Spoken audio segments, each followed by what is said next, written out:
Hello YouTube, today we're going to take a look at my favorite guppies, my favorite betta fish, my favorite planet tank, one of my favorite plecos, but not my favorite pleco, the zebra pleco, and just get a lot of updates on some fish I haven't shown in a while, so hopefully there's something for everyone. But first, a quick message from IFG. Smash the sub button, ding the notification bell for notifications on the channel, Instagram link in the description. So real quick, before we get to the guppies, I was shooting my intro in front of this tank, as you saw, and both the eel and, we lost the rope fish. Well, that's not as cool. The rope fish was just poking his head out from there. Of course, as soon as you get the camera out, they run and hide, but at least the eel stayed for a minute. The rope fish is gone. But anyways, on to the guppies. Alright guys, be very quiet. I have also spotted a thumbnail dart frog. It has been a long time since I've seen one of these, let alone get one on camera. I was just in here ready to drop some fruit flies in here before I filmed the guppies, and there he was. So he's already kind of scattering, trying to hide, and there he goes. Kind of cool. I see one every couple days, but they usually scatter before I can get the camera on him, so I'm glad he cooperated. Here is the 20-gallon long I'm talking about. All kinds of moss in here. You can see the betta fish, all kinds of fry in there. And he seems to be getting better, the betta fish, with the guppies. So I'm actually going to remove this partition and let them all be together, because otherwise it'd be kind of a pain to take out all this duckweed that I do want to get rid of.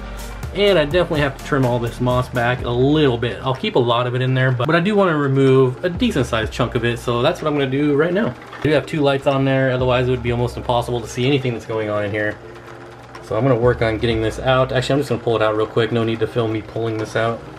So this is what it looks like now, and I think it looks kind of cool. Not that this is going to stay that way, but I actually like that cave style chasm, whatever you want to call. It's pretty cool, and then the sides are open, so I'm just going to leave it like this and not pull any moss out for now. He's not really going after the guppies, he's just kind of wondering what the heck is going on. But we're going to let these guys kind of chill out for a minute, let the water clear up, and then I'll check back in. Alright, so the water has cleared up a bit. You can now get a much better view of everyone in here. I don't know if the camera's picking up my timer, that clicking, but good lord, is that loud.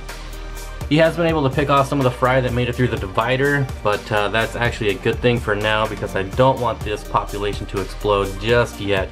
But I am almost ready to pull out that betta fish and just let these guys go to town for a while. Probably about another month away from that before I'll have room to let them explode like that. But you know, all the fry have plenty of hiding space in here. I was hoping to see some of the yellow shrimp, but when it's this dense, it's really hard to see them if they're just not out in the open. I don't know, probably about a dozen in here somewhere, but I'm just not seeing any right now. Of course, we've been moving stuff around, so they're probably hiding. And then here we have the zebra fish, who are mostly guarding caves. You can see the water is a little darker than normal. I did add these leaves in here that have almost all disintegrated by now, but they are leaching tannins into the water, which is why it's a little darker, a little more yellow. Still no breeding action. I'm pretty sure I have all 5 males. Normally that tube, that tube, that tube, that tube, and this one all have a zebra pleco in it. Oh, and he is in there now. But 5 plecos guarding tubes when I have only 5 is not a good sign. They're probably definitely male. So I might actually move these out and put them in a community tank. I don't know. Obviously 5 males are not going to breed for me. And I don't know if I want to spend the money on an adult female. That would be ridiculous. And I also don't want to spend money buying a bunch of juveniles and trying to get lucky again. So I'm really not sure what I'm going to do with them. I might sell them, I might keep them, but we'll see. So there's the 30-gallon I haven't shown in a while, and as you can tell, I have not trimmed in a very long time. Look at this clump of stargrass over here. That is insane. I love it. I love this jungle look. I always like the jungle look over the manicured look. But it is getting kind of ridiculous. The fish are running out of places to swim. It's getting really dark in here. These plants have pretty much stopped growing. The dwarf chainsword. There's a narrow leaf java fern there. That's kind of interesting, kind of cool. Now the last time I did a water change in here, I did remove 2 of the bettas. There are 3 left. I wanted to get rid of this little guy too, but he was being a little bit stubborn, so I couldn't get rid of him. So I've got the white one swimming around up here, and then the other one is down here.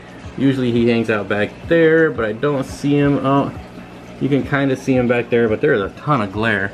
You can see I'm starting to have a problem with algae growing, where there's dead spots here, lots of dead spots with all these plants. The hang-on back filter pretty much doesn't do anything anymore with a big wall of stargrass. But I am loving this tank. It is one of my absolute favorite ones to watch. Hopefully when I'm done in the fish room, there'll be more room to manage glare, and I can set up like walls, you know, like temporary walls to block out all the glare. But we'll see, we'll see. There's just a lot of stuff in the way right now, a lot of lights on, and the glare is just really, really annoying. Alright everyone, I hope you enjoyed all the updates. We're going to have updates coming on my Lake Tanganyika fish here pretty soon. Also going to show you all the reptiles I've collected in a different video coming up soon, so just some things to look forward to. Like IFG said, don't forget to subscribe, hit the notification bell for updates on the channel, Instagram link below, and I'll see everyone next time.